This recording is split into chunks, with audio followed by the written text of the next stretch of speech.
Good morning, Austin, K-Town, Pflugerville, H-Town, Dallas, or wherever you may be listening. This is the Hardge Knocks Life on Sports Radio, AM 1300, The Zone. It's a way back Wednesday edition of the Hardge Knocks Life. Texas baseball got its bats going last night to the tune of an 11-1 victory over Abilene Christian. Coach Sark met with the media and talked about the youth on the team.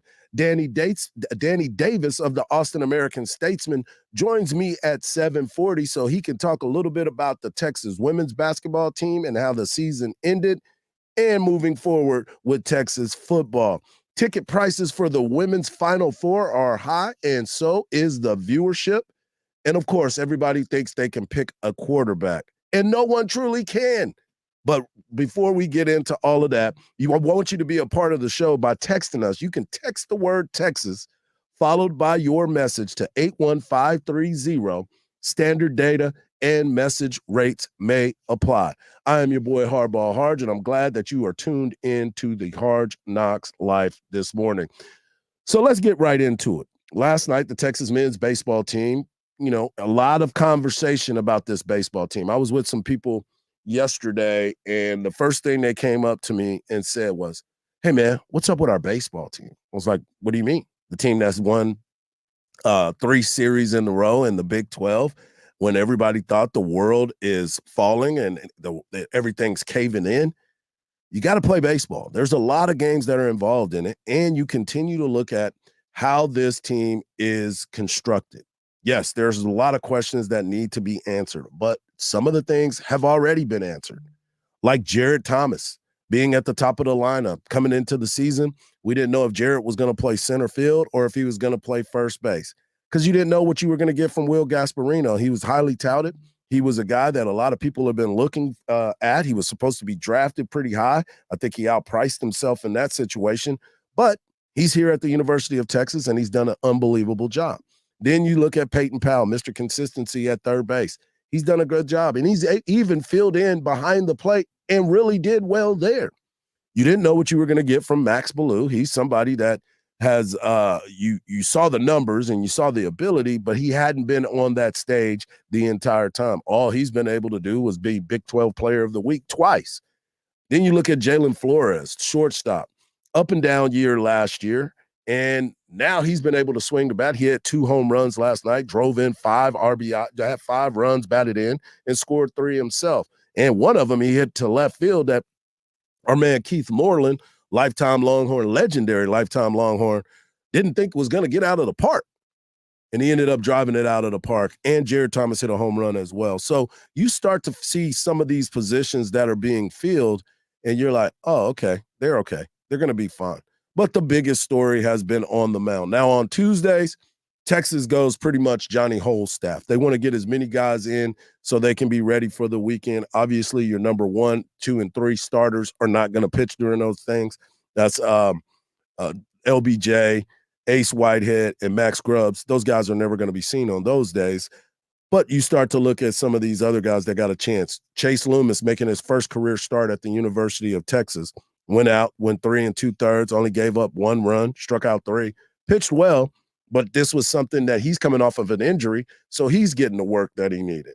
Easton Thomas got the win, going an inning and a third, did his job when he came in, and that's what it's all about. But you got to see a guy like Hudson Hamilton, who needed to come out and have a good confidence-building appearance. He was able to do so. Kate O'Hara. Now, this is a story that no one is truly talking about. Kate O'Hara is an infielder. He's been working a lot in the bullpen and getting opportunities to go into a game. Now, I don't know if this was just because or if this is going to be his new role or is this his way of saying, I want to get on the field, so get me on the field. And I believe that he has done a decent enough job in these moments that he's had. But Heston Toll coming out at the end, being able to close out the game. As I said, this is a Johnny Hole staff. It's not about the opponent and Abilene Christian. Abilene Christian came into the game 17-11. Texas came into it 17-11. It's more about the University of Texas. Now, this is a short week for them. And what I mean by that is they don't play on Sunday because this weekend they have BYU.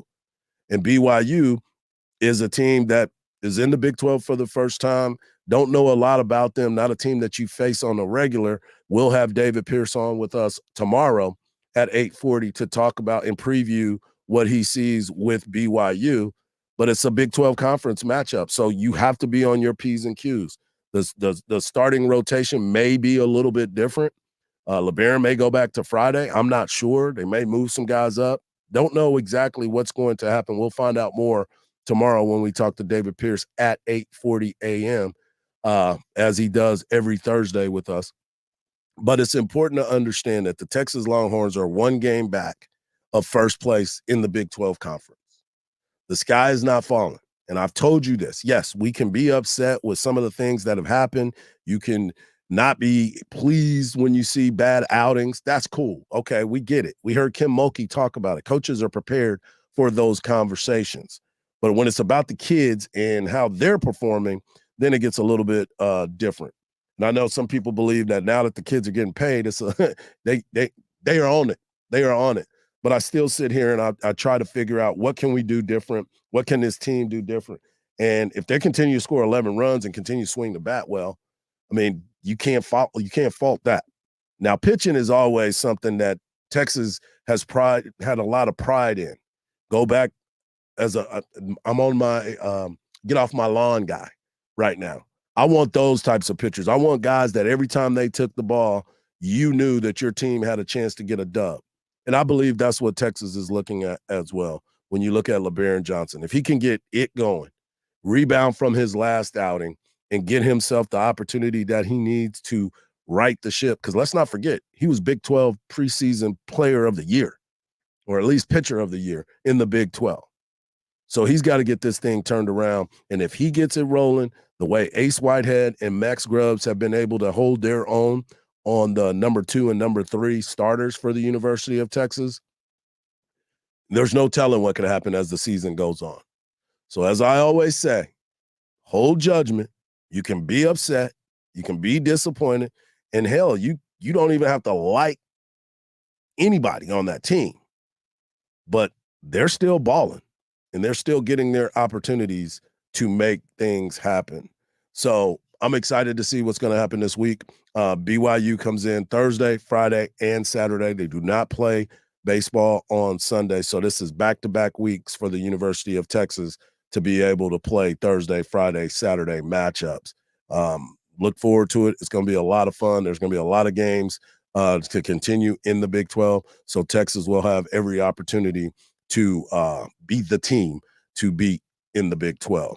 We're just getting started here on the Hard Knocks Life. I'm excited about today. We got Danny Davis from the Austin American-Statesman coming up at 7:40. We'll hear from Coach Sark here in the next segment. He's got a lot of good things to say about his football team and where they are as we continue to roll on and get closer to the spring game, April the 20th.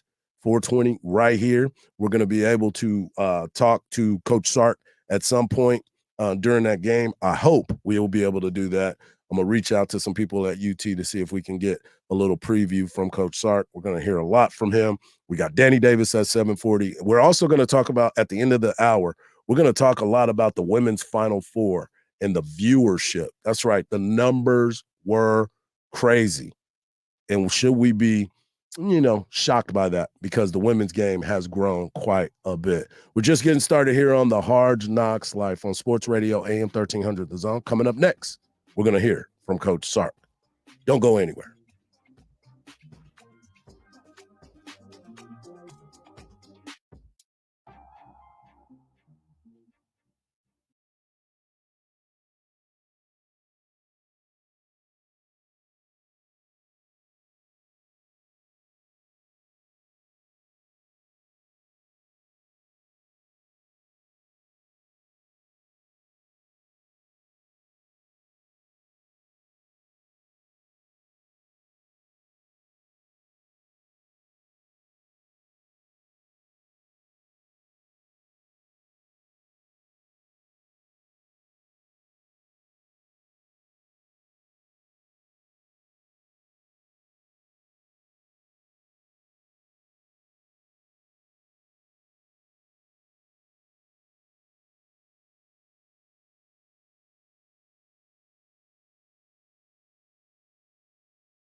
you want to call it.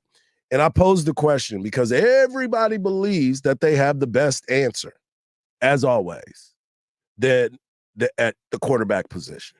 Oh, I can be a quarterback whisperer. I can get my team together and we going to be all right because this guy is going to save our team. It's not true. It's not true. As I talked about yesterday, and I'll continue to talk about, and we'll have a conversation about it in the next hour about the quarterback position. It is the most difficult position to play in sports. I know that my man Gene Watson, I love Gino. He works for the Chicago White Sox, does an unbelievable job. He's been scouting forever. I've known him since we were kids. But he said on Craig Way's show one day that the hardest position to play in sports is shortstop in the big leagues. I don't believe that. I think quarterback is. Because you can field in the big leagues and play shortstop. You may not be able to hit. It's rare. I mean, there's some guys that can do both. Troy Tulowitzki is one that did outstanding at both of them. But if you ask Troy if he can go play NFL quarterback, he would probably tell you, I don't know. I haven't spoke to him about it, but I will ask him because I'll see him here next week. But I believe that the hardest position to play is quarterback. And I believe that the hardest position to coach is quarterback. It's a very difficult deal. So with that being said, get over to AM 1300 The Zone on Twitter and cast your vote. After Caleb Williams, who should be the second quarterback taken off the board? Because we believe that there's going to be 4 quarterbacks that will be drafted here shortly. Jaden Daniels, Drake May, J.J. McCarthy, or Spencer Rattler. That's right. Spencer Rattler is getting a lot of buzz right now, and a lot of people believe that Spencer Rattler, once he gets to the NFL, is going to be a little bit better. But I digress. And right now, Jaden Daniels is the answer. Next year, we'll have a conversation about one Quinn Ewers. And Coach Sark will definitely let you know that Quinn's gotten a lot better. But I want to get into the conversation of Coach Sark and what this team has been doing during practice. They come back from the break. They turn it up. They get real active. And they were physical at practice yesterday. They're going to have another practice tomorrow. Take it easy from what Coach Sark was talking about. And then they will have their practice scrimmage, their first one, on Saturday. Now, it's not open to the public, so don't think that you're just going to be able to walk over there and get a chance to see practice. That doesn't happen like that. But this is the time where this team has gotten back. They're starting to ramp it up a little bit. Things are starting to change for the team. And yesterday, Coach Sark was talking about some of the things that are going on, what's most important for him. But the one thing that he's been talking about a lot is recruiting and the recruiting battles with other schools, because now Texas is becoming that place where a lot of people are getting after it. They're tough, a lot of great players in the state of Texas. In my opinion, it's the best football in the country, best coaches. The high school coaches here do a tremendous job developing their players. But everybody in the country recruits the state of Texas. And so there's some great battles. Hopefully, as we continue to build our brand, and our development of our players and what we're doing as a team and how our players get treated in our program, that over time that continues to get recognized. But there's some great battles, and if you want to recruit the best players, you're going to be in some heavyweight fights, with some of the best programs in the country. And that was part of our conversation yesterday. And if you missed any parts of the show or been missing parts of the show, all you got to do is go to the AM 1300 The Zone page and look for podcasts, look for the Hardge Knocks Life, wherever you get your podcast. Make sure you go download it. But we've been having these conversations. We've been talking about how Texas now has become a big time player in recruiting. It is Georgia, Alabama, Tennessee, all the SEC schools. Well, now Texas is part of the SEC. They're making moves immediately to bolster their recruiting, whether it's through the transfer portal or it's through high school recruiting. And you have to get a little bit of here and there. The base is still going to be the high school programs. It has to be. You have to continue to have favor with the high schools. A lot of coaches prior to Coach Sark weren't doing that. I think he's done a great job of bringing back in Chris Gilbert and Jamal Finner two great high school coaches that have had success that are in contact with all of the high schools here in the state of Texas. So it's very important to keep those relationships. You see more and more coaches going to get those former high school coaches that are part of the Texas High School Coaches Association and putting them in their programs because they need those types of people to feed their universities. The state of Texas is huge. And so there's a ton of talent, and everybody wants to come to Texas and grab some players. But one of the things that Sark talked about as well was the pass defense. And Texas, they put pressure. They just weren't getting a lot of sacks. And so Sark talked about that as he dressed with the media yesterday. Yeah, we obviously were a really good third down defense a year ago. We were an excellent red area defense a year ago. Ideally, what we're trying to minimize is some of the early down passing game, where first, second down type stuff, especially some of those chunk plays, where how do we clean some of that stuff up to make people earn it down the field. Obviously we've got great scheme and the players have the confidence in the scheme on third down in the red area. We want to make sure we're playing with that same mentality on first and second down. Yeah, it's important. It's important for them to get there on first and second down. You put them behind the chains, then you can push your ears back and go after the quarterback. Get there and get them to the ground. That's the important part that Texas is working on.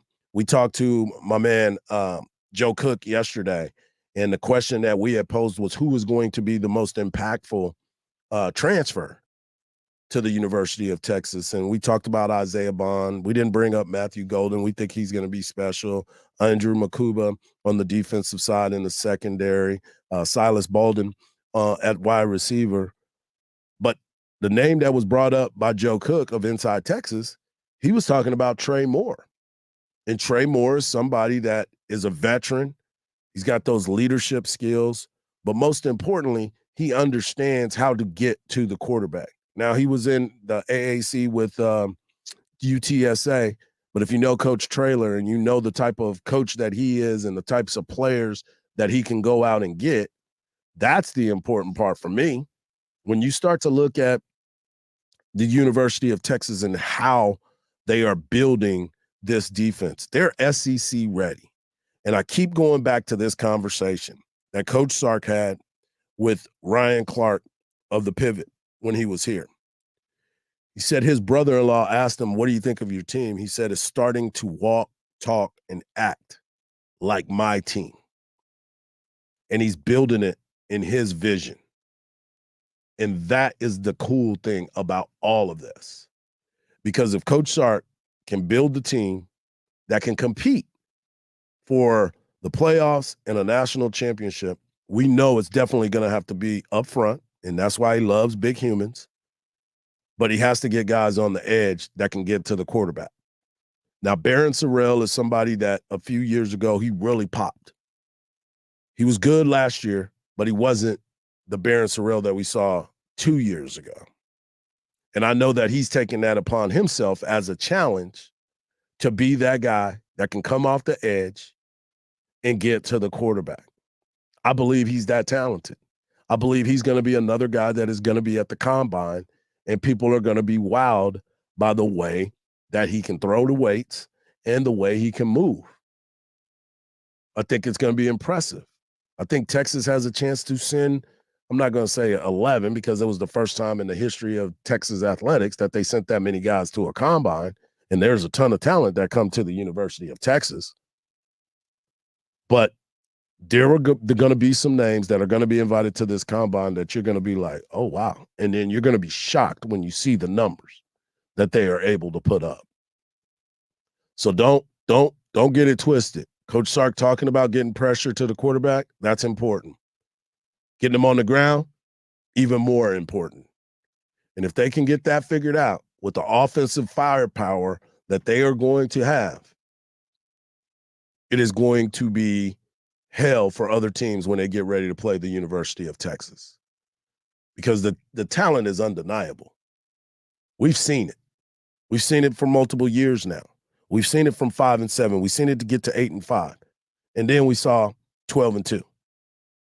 Impressive, impressive, impressive growth and maturation by the University of Texas football team, coaching staff, and the camaraderie that they're all starting to feel. Now, everybody can talk about NIL and the Pancake Factory and this, that, and the other. NIL happens everywhere, so it's not news.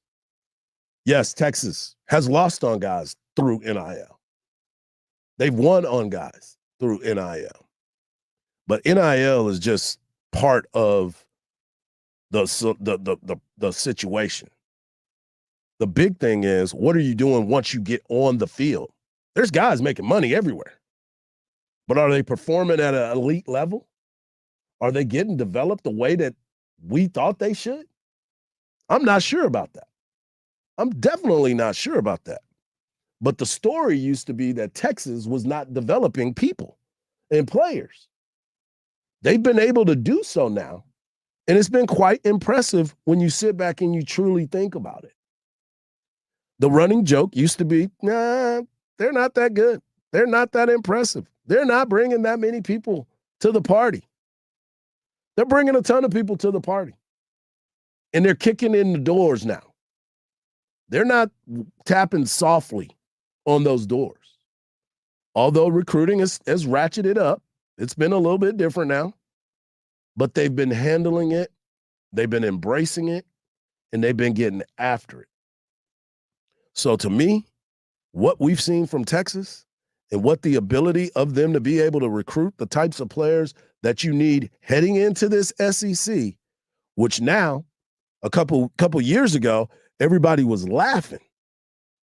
Oh, they're not going to be ready, boy. They think they can't even win the Big 12. Guess what they did? They won the Big 12 on the way out. Won it on the way out.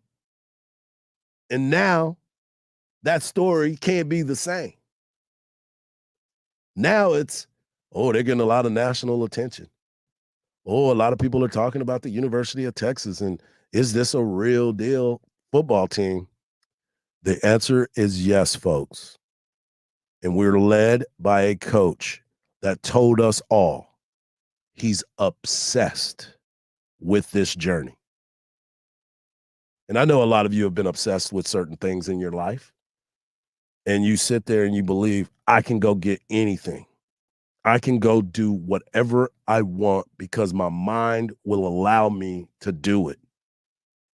And if you can get your team into that situation to where they believe when the same obsession that you have of greatness, because they've tasted it now. And now they're teaching those young players that are coming into this university. This is now our new standard. Oh, yeah. Oh, yeah. The party is on. And I'm glad that I'm about to be a part of this ride because we are your exclusive home for Texas athletics and the Texas Longhorns. That's right, folks. Exclusive. That's what we do.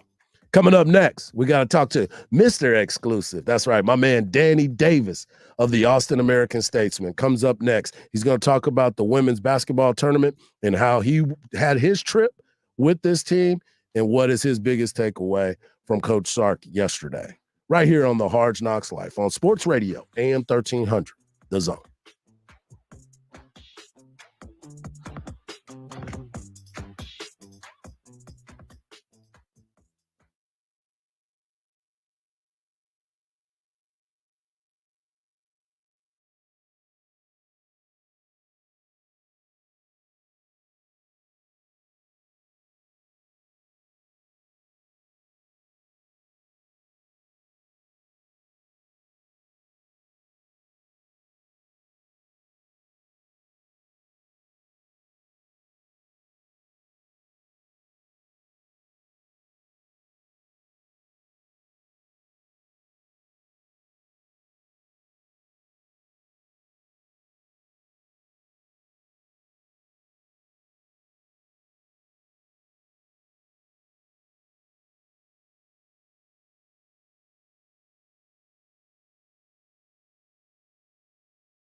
to 81530. Standard data and message rates may apply.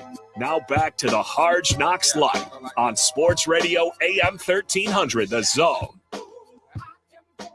You know, every year there's a time and a place for everything that goes on, and there's some special moments that go maybe unnoticed, but then to somebody that covers the team, they get to see everything. And joining us, as he always does on Wednesdays, my man Danny Davis of the Austin American Statesman. You can follow him at _Danny Davis. And Danny, you got a front row seat to a pretty cool season at the University of Texas, where the women who overcame a lot of adversity, Vic Schaefer's been telling us about it all year, to watching Madison Booker become one of the national players of the year, an All-American, into a team that just really flourished. So talk about some of the things you saw with this Texas women's basketball team this year. Yeah, excuse me. I mean, this team was not lacking in storylines throughout the year. I mean, you go back to the beginning. I think they were 13th in the preseason poll, and you're kind of wondering, okay, how does this team that's going to be working Aaliyah Moore back into the fold, can they get to the Elite Eight? Is this a team that should have expectations after a really disappointing finish to the 22-23 season? And all of a sudden, the hype train kind of gets going with the way that they kind of beat up on UConn back in December. And then all of a sudden it's like, okay, Rory Harmon looks like a National Player of the Year contender. This team looks like maybe this team, if we think UConn's as good as we think UConn should be, which we found out this past weekend they are that good, is this team a Final Four contender? Then all of a sudden Rory gets hurt on December 27th. And it's like, okay, can this team even make a Sweet 16? Is this team going to even host a tournament game? Then all of a sudden Madison Booker, who we'd seen flashes of early in December, especially in that UConn game, all of a sudden she becomes a star. And this team is contending for a Big 12 championship, which they didn't win in the regular season, but they do win the tournament title. Then they get the number one seed, go to the Elite Eight, and definitely defied expectations that a lot of people had in December. So throughout the season, Vic did an incredible coaching job. A lot of people stepped up, whether it's Madison, whether it's Shea Holly, finding a new role, whether it is, Aaliyah Moore coming back from her injury last year. And it was pretty incredible to see what this team was able to accomplish. Yeah, and I said the same thing. You sit back and you watch, and obviously women's basketball has kind of captivated the nation. I mean, you're somebody that have been covering it for a very long time, so it's nothing new to you. But you said it perfectly. There were so many storylines coming into the season, and then with Rory Harmon being injured, who's going to step up? And Vic has been very clear. There wasn't a tryout. This is what's going to happen, and she handled it perfectly. But some of those ancillary players that ended up being major contributors, you talked about Aaliyah Moore. Give us the backstory of her struggles to get back on the floor and then becoming one of the players that made the all-regional team. Yeah, I mean, I think we all saw glimpses. I mean, Aaliyah wasn't the number 6 recruit in her class, so people expected this from her. We saw it at the end of her freshman year. She really played well in the tournament that year as Texas made the Elite Eight. And then sophomore year, she was starting, playing well, and then she tears her ACL. And we've seen plenty of athletes where you just don't know what to expect when they come back. And there's a long rehab process for her. She's out nearly a year before she came back. Came back in November. Really wasn't herself, I think, for most of the season. As she kind of worked her way back. But by the time the Big 12 tournament came around, and especially the NCAA tournament, she's kind of showing old Aaliyah, and maybe that's just Aaliyah has a knack for turning it on in March. She's been pretty incredible in 2 tournaments now, but she definitely showed this NCAA tournament, the Big 12 tournament as well, kind of why she was the top 10 recruit in her class, and reminded everyone that we all kind of thought she was going to be a special player at the end of her freshman year. So we're talking to Danny Davis of the Austin American Statesman. You can follow him at _Danny Davis. Does great job writing articles and getting you some stories that you might not really be paying attention to, but he is paying attention to it. Danny, you got a chance to be up in the great Northwest. And what was the situation when people realized that the 3-point line was not the same for everybody? And it was definitely a crazy part of Sunday, which was kind of unfortunate since it's an Elite Eight game, and North Carolina State and Texas have obviously had these incredible seasons. But I mean, if you go back and listen to the press conferences, Vic, I think he's asked 11 questions in his press conference and post-game press conference after their loss and their season ended, and 7 were about the 3-point line. And Wes Moore, he's on a complete high for, doing something in North Carolina State that hadn't been done in, I think it was 25 years, is in a long time. And all the questions for him are being asked about this 3-point line too. So it was unfortunate. It's unfortunate that no one kind of realized it. I think some guy on Reddit was the one that kind of pointed it out and got it to the attention of the people who needed to figure it out. But it's just kind of an embarrassing thing for, this tournament has had a lot of great moments. Everyone and their mother was watching that Iowa LSU game the other night, and UConn USC was must-see TV as well. And there have been breakout stars and great storyline moments. If you're a Texas fan, you know what you were rooting for. But there have been so many dumb, self-inflicted wounds that the NCAA has had this tournament, and it's been just embarrassing. And it's just stuff you would never expect to see in the men's tournament. And unfortunately, they've happened in the women's tournament, whether it's this 3-point line, whether it's that nonsense that happened in Spokane with their first 2-round games at the hotel situation, whether it was the Hidalgo nose ring mess, whether it was them having to remove a referee because the referee had ties to the school that they were officiating. It was just black eye after black eye and self-inflicted wound after self-inflicted wound. And, the NCAA just needs to get its crap together, because this is stuff that should not be happening for a sport that's ascending, and obviously there's a lot of interest in. No doubt about it. Let's transition over to the football field. Coach Sark met with the media yesterday, talked a lot about some of the players that have grown up and looking like those young players are stepping up. But one of the things that stood out to me was what he was saying about recruiting in the state of Texas. I know you don't cover recruiting. That's not your deal. But is Texas putting themselves in the realm of, let's say, a Georgia and, of course, Alabama in the recruiting wars now? I mean, yes. I mean, I think Texas has always kind of been able to recruit the state decently well. It's still Texas is still the flagship university of the school, or flagship university of this state. Yep. They should be able to recruit well in this state. But the fact of the matter is, there are more elite recruits in the state than there are spots on this Texas roster. And so SEC schools are going to be able to come in here and find talent. Other now Big 12 schools are going to be able to stay here and find talent. There are going to be spots open for these elite talent. Texas cannot take everyone. And so Texas is going to have to, recruit some. They're going to lose some recruiting battles in the state for kids who don't want to go here for various reasons. NIL throws another wrinkle in the equation. But, Texas is going to have to still find talent in the state. I think they've done a good job of that under Steve. They did a good job under Tom Herman. You can quibble whether or not they did a good job about that under Charlie Strong, but there's always going to be Texas boys on this team, and there's going to be Texas talent. But there's also going to be Texas talent that leaves the state for the SEC schools, because obviously kids are going to want to go play at a school like Georgia or Ohio State or Alabama for various reasons. And there's going to be kids who want to stay here and go to Baylor, and want to go to TCU or want to go to Tech because there's playing time available there, or there's reasons for them to want to go there. There's just not space at Texas for them to go there. I mean, there's going to be good quarterbacks at Texas that can't go to Texas because Arch Manning's here for the next couple of years. Right. So I mean, it is what it is, but Texas is always going to be a number one recruiting priority of Steve. But the fact of the matter is, not all the good Texas talent is going to end up being Longhorns. That's just the fact of life.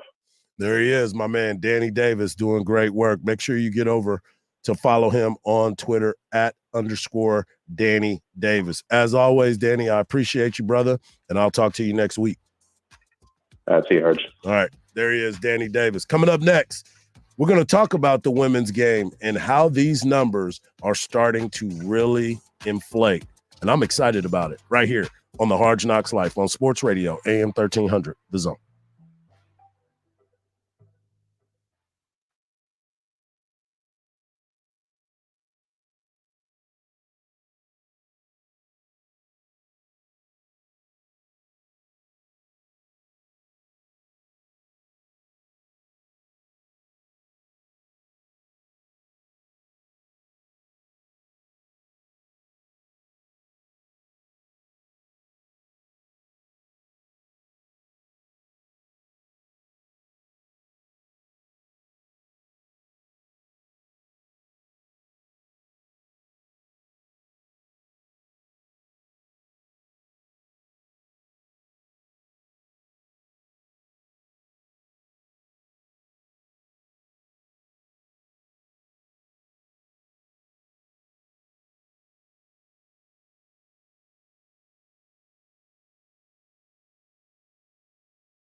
Have your voice heard on the show by using the iHeartRadio app TalkBack feature.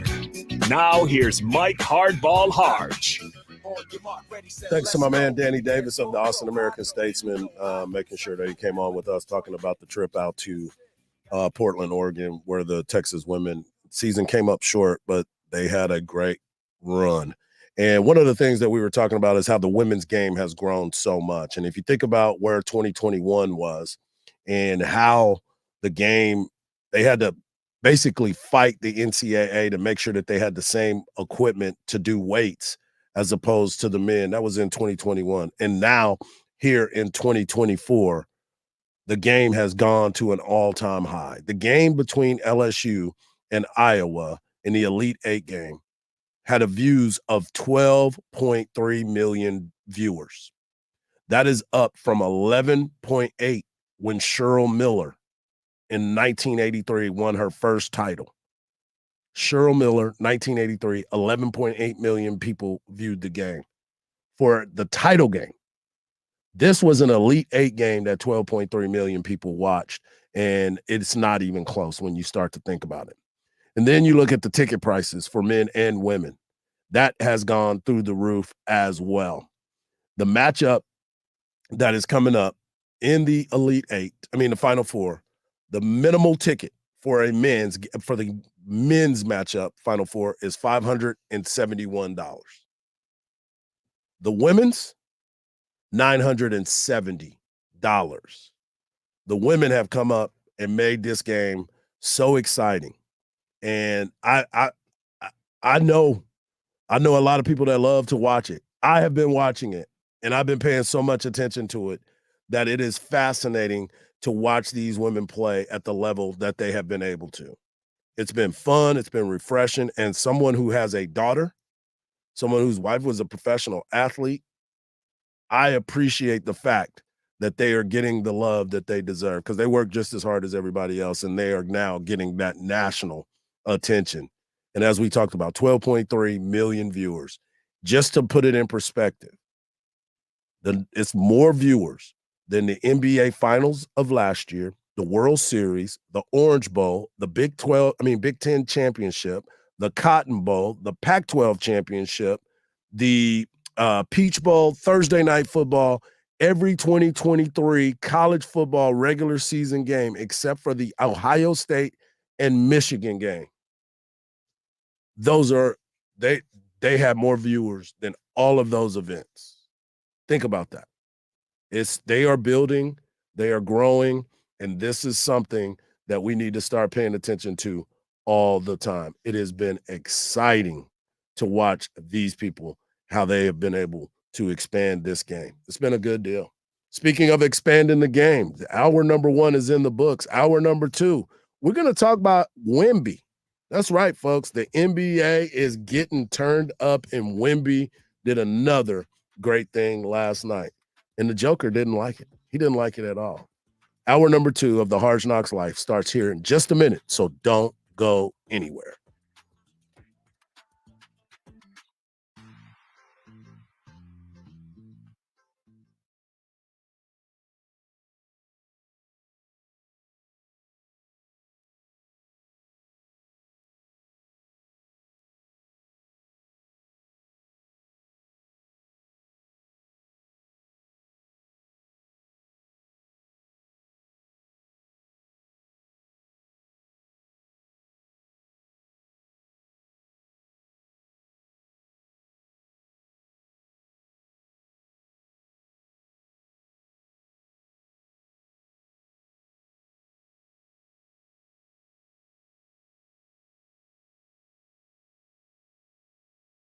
Pflugerville, K-Town, and wherever you may be listening, it's your boy Hardball Hardge, and this is the Hard Knocks Life. My man Khalil behind the glass. Keep saying glass. He's in the studio. And we don't have glass anymore. It's the studio. We're in here together, breaking it all down, and y'all will be hearing from Khalil here pretty soon as he continues to grow behind the boards and making things happen. But I wanted to talk a little bit about Wembanyama as the NBA is starting to get closer and closer to their to the playoffs. Joel Embiid came back to spark a comeback for the Philadelphia 76ers. He's been out for 29 games.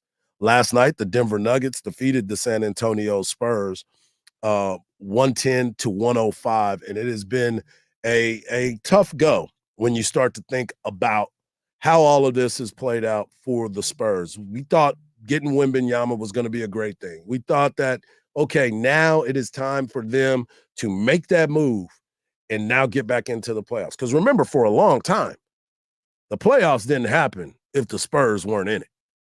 Because the Spurs were in the playoffs every single year for quite some time. Well, that's not happening right now. And last night, Wemby, who was 9 of 29 from the field, he ended up having 23 points, but that is not the numbers that you want to see from your big man going 9 of 29. But he and the Joker were going back and forth. The Joker doing what he always does. He had 42 points last night, but he was so impressed. He's been impressed with Wembanyama that he has to continue to give him praise. And he said, I told him quit blocking my shot or I'm going to have to do something. He proceeded to block him 4 more times, he said. So they have a good rivalry that's going. A lot of people believe that Wemby is the next star in the league, but can they get somebody to help him? Can they get somebody to help him? And I don't know if the Spurs are going to be able to do that. I don't look in the NBA draft and say, okay, the Spurs are going to get this guy and this is going to make a difference. We thought Wemby was going to be that guy. But Wemby did get named the Western Conference Player of the Month, Rookie Player of the Month. This is the 3rd consecutive month that he has won this award. That basically tells you that he is going to be named Rookie of the Year. I don't see any reason for it not to be that if it's the 3rd time, making him the first Spur since Tim Duncan to capture the award 3 months in a row. He played in 12 games. He averaged 21.2 points, 10 rebounds, and a league-leading 3.8 blocks per game. He averaged 1.1 steals in 31 minutes to lead all rookies in scoring, rebounding, blocks for the month of March. Wembanyama is what we thought he was going to be. He's an absolute freak when you start to look at how he breaks the game down. He still needs to get stronger. I got a buddy of mine that kills me every time I talk about Wemby. He's like, I can't believe you like that dude that much. I'm like, the dude is talented. He's just on a terrible team. And I hate saying that about the Spurs. And I've asked this question numerous times. And I'm going to get my homegirl, Carolina Teague, on the show because she covers the Spurs, and I want to get her view on this. And she might be mad at me. She might be listening right now. She might get mad at me because I don't know if it's Pop's time to go from the Spurs. I know it sounds sacrilegious. I understand it. I get it, folks. I know in Pop we trust. And I'm probably going to get some hate texts here in just a minute. Go over to AM 1300 The Zone and text 81530 and text your thoughts. I want to know, is it time for Pop to go? Is this his last hurrah? And if Pop does leave, who is going to be your new head coach? Who do you think will be the person to help turn this franchise back to where it was when Pop made this team great? I don't know. And I know that Spurs fans are kind of like, okay, guys, this has been long enough. We've been suffering long enough. And we went through the NBA standings yesterday, but I'm going to give them to you again. This is not a good look for the San Antonio Spurs. They are 18-58. The only team that is worse than them is the Detroit Pistons and the Washington Wizards. So you start to think about this team, and this is like somebody's batting average: 197 winning percentage, 173 winning percentage, and 237 batting average. That sounds like mine, I think, a little bit. 253 is more like it. But I digress. When you start to look at what's happening with your Spurs, you're going to have a top round pick. You're going to be in the lottery again. Who is going to be the difference maker? And then you also have to look at free agency. The free agency is now going to change for you because you have a player like Wemby. Now people may want to come to San Antonio. They didn't before. There's a lot of people that have a lot of high praise for Coach Pop. A lot of people have a lot of high praise for him. You talk about some of the greats in the game, like LeBron James loved him some Pop. Why didn't he want to come to San Antonio and play for Pop then? Would that have been a difference maker for you guys? And then you look and you say, okay, who is going to be some of the top free agents? Do you need to go get another guard? Do you need to get a knockdown three-point shooter? I say yes, you need that because it opens up the floor. All the players that you thought were going to be the big name guys that were going to help you, they haven't. Vassell hadn't been that great, I don't believe. And, Keldon Johnson, he hadn't done anything. Vassell was supposed to be the guy. You had all Shohan. What is he doing? So you start to look at these teams and you're like, okay, who is going to be the person? There's not very many. There's not very many people that you can actually sit there and say, all right, I believe in this team. You just don't have it right now. So for me, Spurs have to make a lot of changes. And I don't know if they're in a position to do that just yet. But we shall see. But getting back to the playoff situation and what everybody's looking at and how this is going to play out, LeBron James and his crew have done an unbelievable job. By the way, Bronny James is in the transfer portal, folks. Because obviously he's not going to the NBA right now. Everybody's been talking about that. Is he going to make it to the NBA? Is he going to be that guy?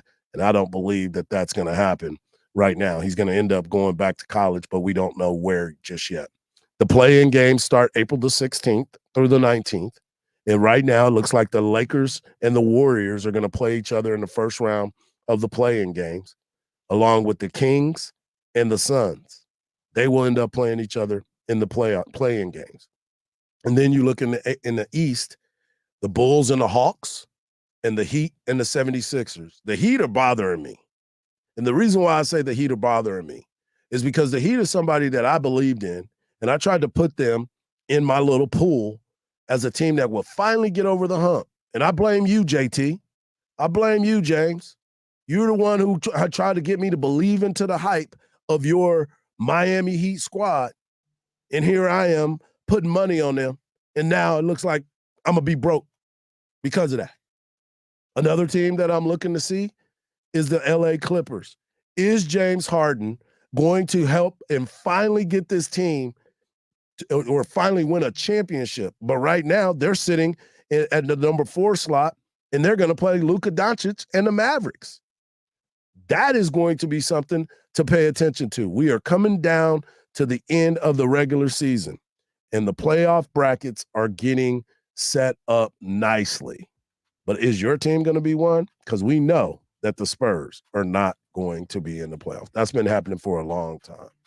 When we come back, we're going to get back more into Coach Sark's audio as he met with the media yesterday. We're going to talk a little bit about Quinn Ewers and that quarterback position and how he's done, as Coach Sark has been with him for 3 years now. Don't go anywhere. The Hard Knocks Life continues in a moment right here on Sports Radio, AM 1300, The Zone.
Live on Facebook and YouTube each morning.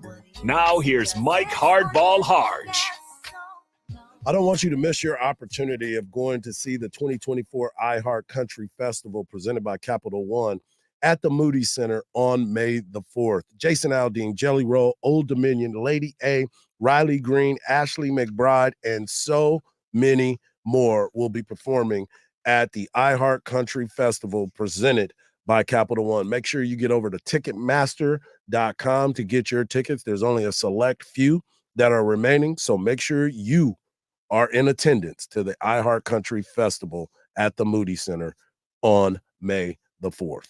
Someone that I believe will be in attendance will be Coach Sark. I don't know that for sure, but Sark does make his rounds when it comes to all the events that happen at the Moody Center. Why not? He's the head coach of the Texas Longhorns, and this is pretty much his university now.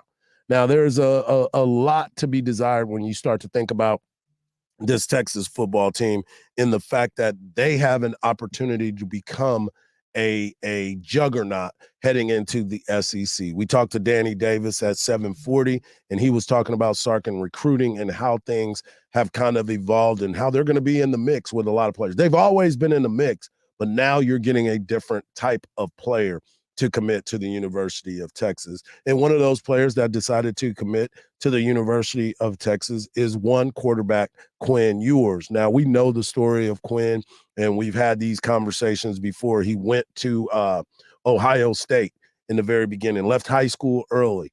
Then he came to the University of Texas and got into a battle for the quarterback position, and then he ended up taking it, getting hurt, and now he's trying to find his way.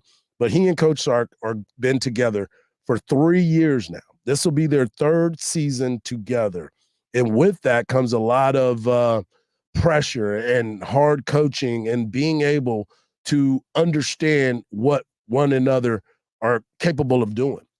I think we've talked about this. If a coach puts you in a position and doing something that you're not capable of doing, then he needs to be adjusted as the coach. And I don't mean that in a disrespectful way. It's kind of like I always tell people. They always used to ask me, Coach, are you going to change the way I hit? No, I'm going to enhance the way you hit. You've been hitting before. I'm just going to put some little things in there to make sure that you're getting the barrel to the baseball in a timely manner to where you feel comfortable. And that is what Coach Sark is trying to do with Quinn. And Coach Sark talked about how Quinn has started to mature.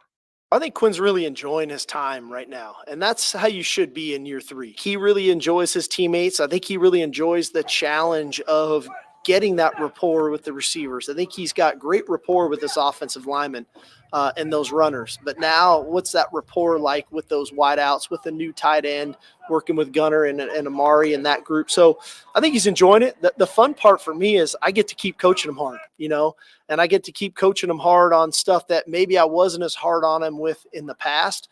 But that's how you keep pushing a guy to be the best that he can be. And that's what it's all about. You start, and that sound came from Dennis De La Pena of Fox 7. You start thinking about how this has matured, how he's gotten to this point, the level of confidence, because you got to understand his confidence is even greater than what it was before. He's now in a different position to where he was in the very beginning, trying to understand what Sark was wanting from him, what plays he liked, what plays he didn't like. Now you factor in the fact that they are able to talk in a headset now to each other. There's so much that is happening and evolving in the college game that now he's positioned himself in a great spot to be the leader in college football. We're going to talk in the next segment. We're going to talk about how hard it is to pick a quarterback and getting one at the next level. There's so much data that is out there. My man Goose Gosselin wrote a great article about it. But you start to look and say, okay, what is Quinn good at? What is he getting better at? And what areas does he need to continue to improve on? And I think he's done an unbelievable job in those moments to be able to do so. But one of the other things that Sark was talking about yesterday at practice is wide receiver playing time. Who are some of these guys that are stepping up? Because just in the previous conversation, he was talking about the rapport that Quinn is trying to build with the new cast of characters at the wide receiver position, the tight end Gunnar Helm, and some of the other guys that are stepping up. But who's battling for that wide receiver time? Sure. Again, there's a trust factor, right? That they know what to do, they know how to do it, and they know why we're doing it. But I think too, there's rapport with the quarterback, and looking at efficiency when balls are thrown in your direction. Are they completed, and why not? And then which quarterback, and things of that nature. And so now is that time. Again, we're not making any, game day decisions today, but we do log the information, and then we look for improvement along the way as we go. And that's what it's all about. Every day they're getting better and better. You got a chance to hear about Ryan Wingo and what he was able to bring to the party, how he's been able to address some certain things in his routes and how he's matured and how he's stepped up. There's a lot that this Texas football team has been able to do. But also, I guess a lot of people don't know this either. The transfer portal will be opening up pretty soon too. And leading into the spring game and what is the expectations in the transfer portal? How is this going to happen? And do you have any eyes on some players that might be in the transfer portal? And we're going to have some real discussions as a staff here in the next week or so, because I want to coach the guys that we got. I do think we've got a really talented team. We've got great depth on this team. It's incredible right now that we're two spotting everything, and we're four deep at every position, which is great that we're able to do that naturally. I don't know if I'm necessarily going to the portal to say we got to get something, but I'm sure as we'll monitor it, there'll be some decent players that go in. And then do they fit us? And one of the challenges with the portal, which we touched on, I think a week ago or so, is how do you get to know the player, not just what's on tape, but the person, right? Because, we try to do our best around here not to sacrifice character for talent, and not to sacrifice character for talent, meaning, yeah, he's a really good player, but maybe some of the off the field issues don't match up with the player. And that, to me, tells you everything you need to know about how Texas is going about this when it comes to recruiting. Coach Sark met with us last week, and he had mentioned about how this has been played out, right? You start to think about the recruiting of the high school player. You start that 4 years into it. 4 years ago, you're taking your time, you're meeting all these people, and you're starting to see, okay, this is a kid that fits into our character. This is a kid that I believe can fit into our program and can do a great job here. Well, then you look at some of the guys that he got in the transfer portal, that he started courting them 2 weeks before they got to the university. They just understood and saw what was happening here, and they said, this is the school that I want to be at. And so Coach Stark has to build those relationships up too. The staff has to do that. So those are some of those things that, you think that you're going to get the right guy, or you look out there and you say, this recruit, oh man, he's got 5 stars. He is my guy. This is what we need right now. And then all of a sudden you look at it and you're like, man, this wasn't the right fit for a kid that didn't understand what being at the University of Texas all entailed, or Alabama, or wherever the kid wanted to go. We talk about Texas because obviously this is who we're going to talk about, but it could be any school that goes out and recruits. What is the right fit? I tell this story all the time. My son, Michael, my older son, was recruited by a lot of Division I basketball schools, lots of them. And on those trips, every time he came back, he would tell me why he didn't want to go there,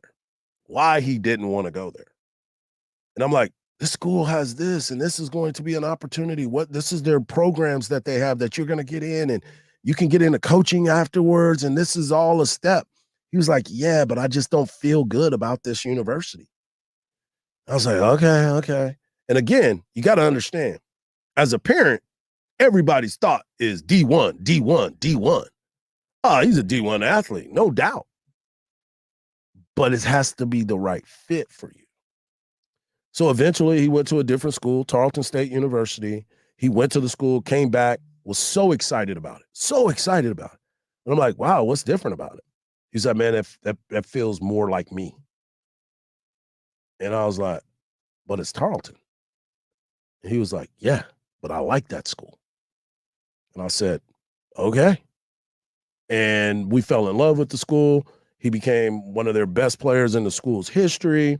He got a chance to play after he was at one moment was like, Dad, I want to transfer out. And then I was like, no, you made this decision. This is where you stand. This is what we're doing. And you're going to get it figured out. Got it figured out. Will probably be inducted into their Hall of Fame. But it's all about the fit was the reason why I said that story.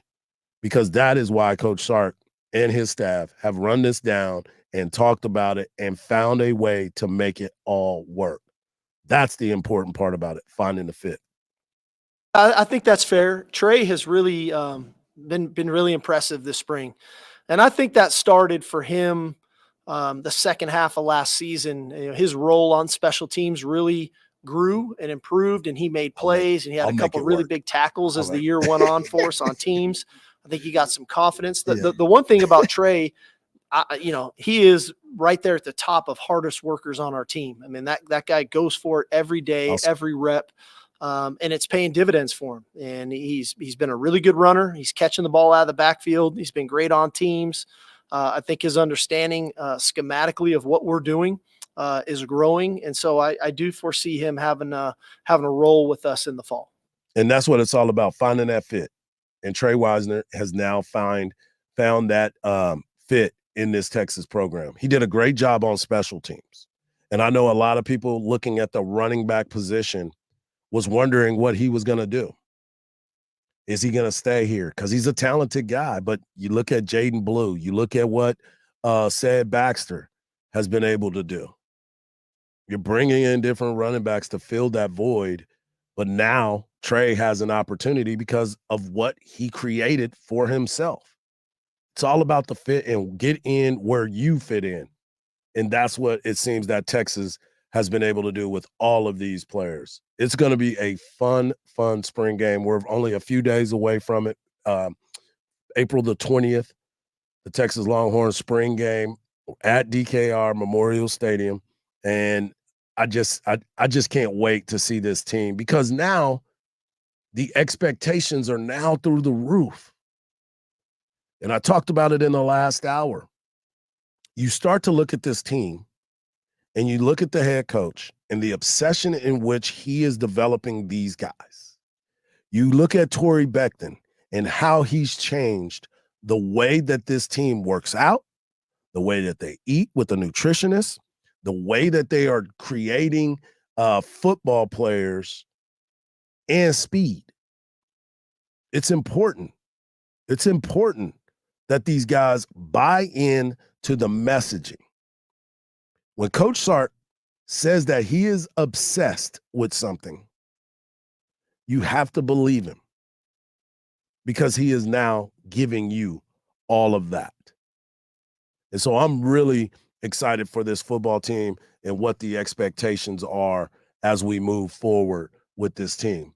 And so we start to think about everything that's going on and how this team has come together. As he said, they're going to practice again on Thursday. They're going to get ready for their scrimmage practice on Saturday. And when we get a chance to talk to Coach Sark on Monday, we'll know a little bit more about this team and where he feels they are.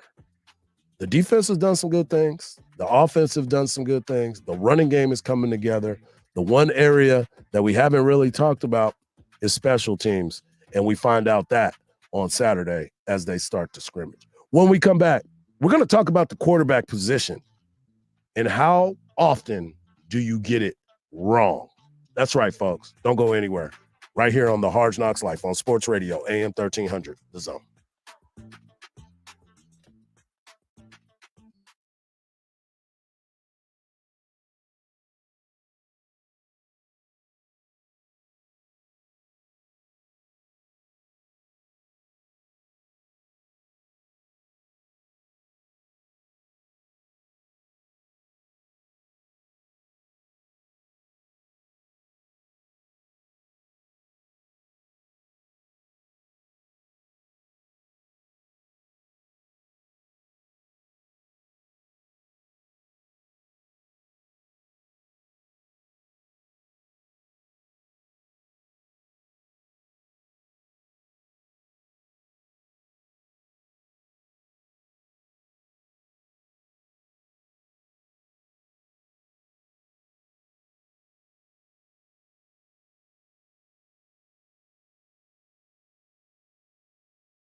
Hardge on Twitter and Instagram at HardballHarge.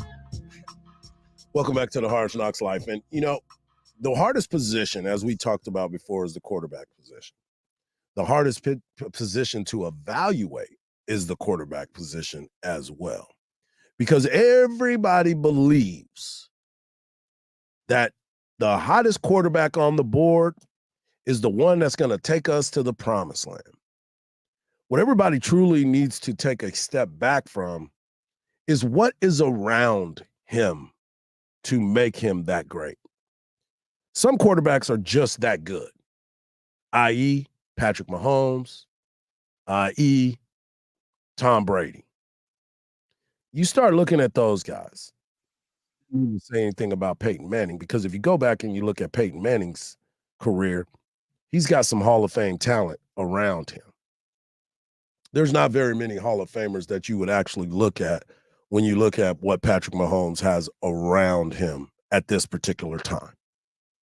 Yeah, the coach, absolutely. But other than that, he's got a dude drag racing on 35 in Dallas that now he's going to have to go out and get a draft pick, A.D. Mitchell or X-Man, Xavier Worthy, because that position is going to be open. He didn't have good wide receivers this year. But I wanted to go back, and my man Rick Gosselin, Goose Gosselin, he does unbelievable work. And he's got an article that's out there right now, and it says, does the NFL know what a QB looks like? And it drafting a quarterback is a huge gamble. And so when you look at, again, you talk about a Dak Prescott, people look at Dak and was like, he's not you realize that Dak was a 4th round pick who created this aura about him to become one of the highest paid people in the league. He wasn't their first choice at quarterback. He just happened to be picked at that position.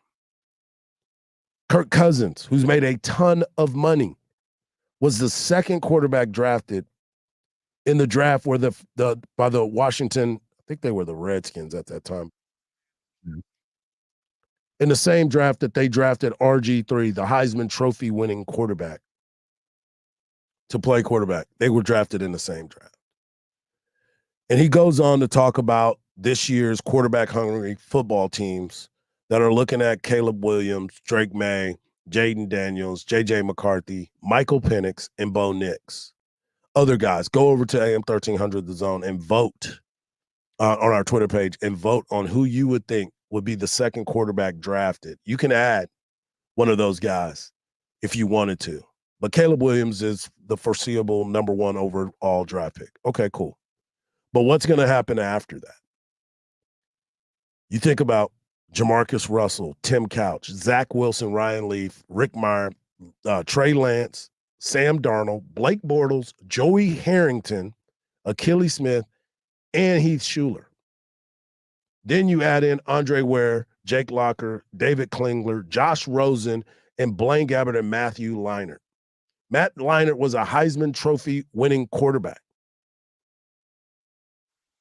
No rings, no Pro Bowls, no rings as a starter in the NFL. You know who got a ring?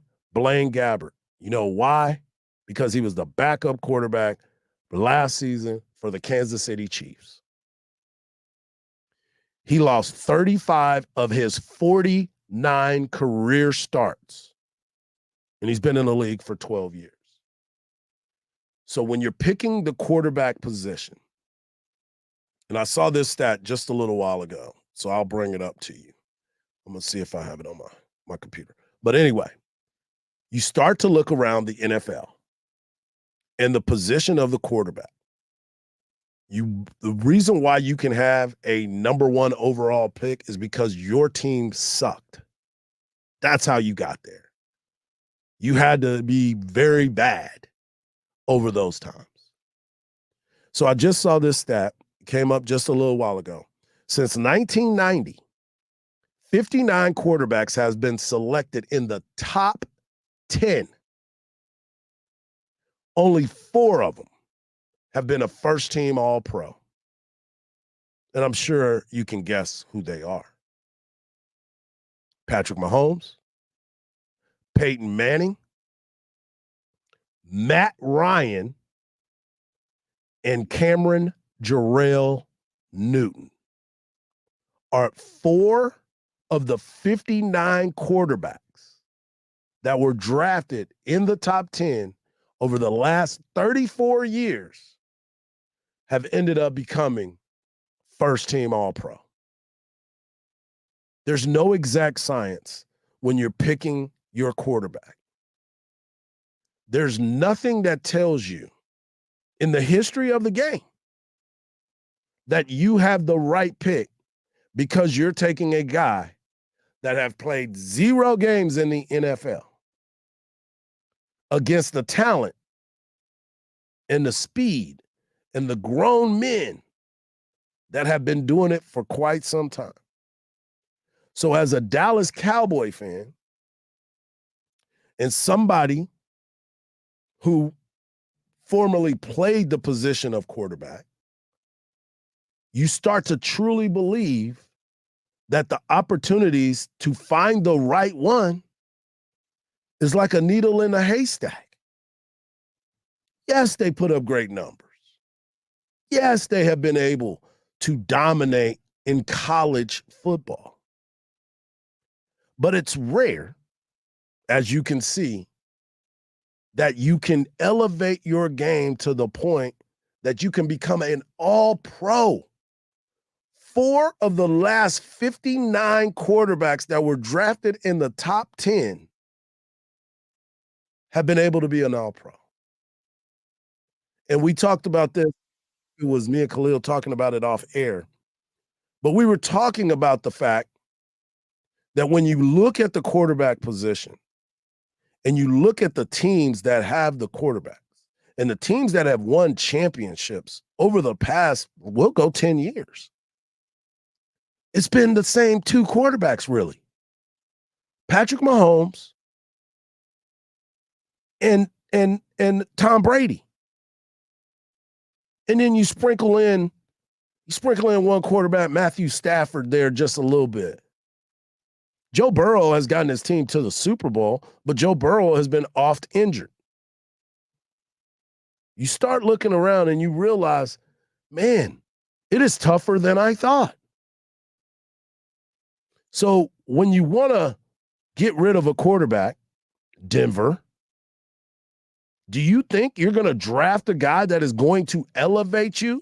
When Sean Payton was able to win all those games in New Orleans, it was because Drew Brees was the quarterback, and Drew Brees was somebody that had already played in the league. And by the way, Drew Brees was not a first-round pick. So be careful what you're wishing for when you're looking at these quarterbacks. And for those that were texting me the other day when I said that, hey, Quinn Ewers might be a first-round pick, a high first-round pick, this is why, folks. This is why. It's not an exact science, and I'm a big fan of Quinn Ewers and what he's going to be able to do. We're going to finish off the show in just a minute and take you off to Dan Patrick. One more segment, and we're going to talk a little bit more about the new change at the University of Texas. Eddie Reese has retired, but we get to hear from Dale Conte and from Coach Steve Sarkisian right here on the Hard Knocks Life on Sports Radio, AM 1300, The Zone.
1300 The Zone with Mike Hardge. Follow Hardge on Twitter and Instagram at HardballHarge. Welcome back to the final segment of the show. We've had a great show as always, having a lot of fun. We opened up the show talking about Texas baseball as they win 11-1 as Jalen Flores hits 2 home runs against Abilene Christian. We also got the chance to hear from Danny Davis of the Austin American-Statesman talking about his trip with the Texas women's basketball team, and Final Four tickets have gone through the roof. I want to make sure that you get an opportunity to go and experience iHeart Country Festival presented by Capital One, as it will be at the Moody Center on Saturday, May the 4th. Jason Aldean, Jelly Roll, Old Dominion, Lady A, Riley Green, Ashley McBride, and so much more will be happening at the Moody Center. Go to Ticketmaster.com to get your tickets. Only a few left, but you don't want to miss out on this fun 2024 iHeart Country Festival presented by Capital One at the Moody.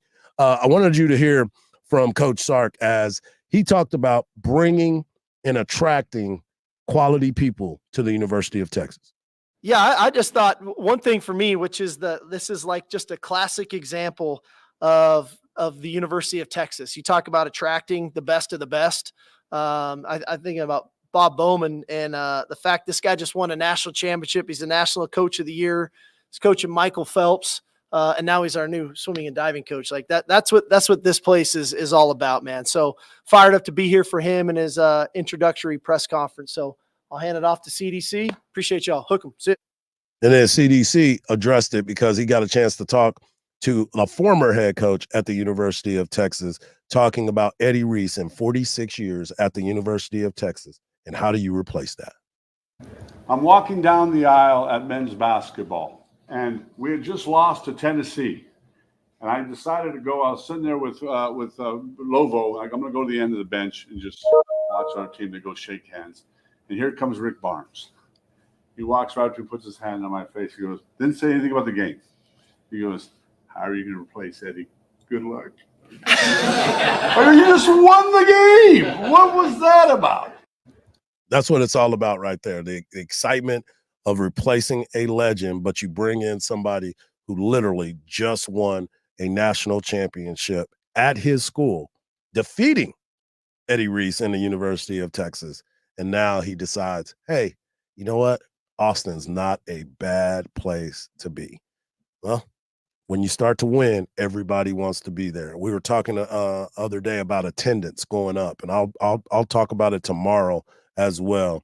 But when you make the Final Four, you get into the championships, or you play for a championship, your attendance goes up. Your applications go through the roof. And that also brings a lot of quality people to your university. I want to thank Khalil for doing what he does behind the computer and making sure that the show runs smooth. I'm your boy, Hardball Hardge. I want to thank everybody. Make sure you tune in tomorrow. We'll have David Pierce at 8:40. And we will have probably a couple more guests because football is just getting hyped around here as Coach Sark gets these boys ready to go.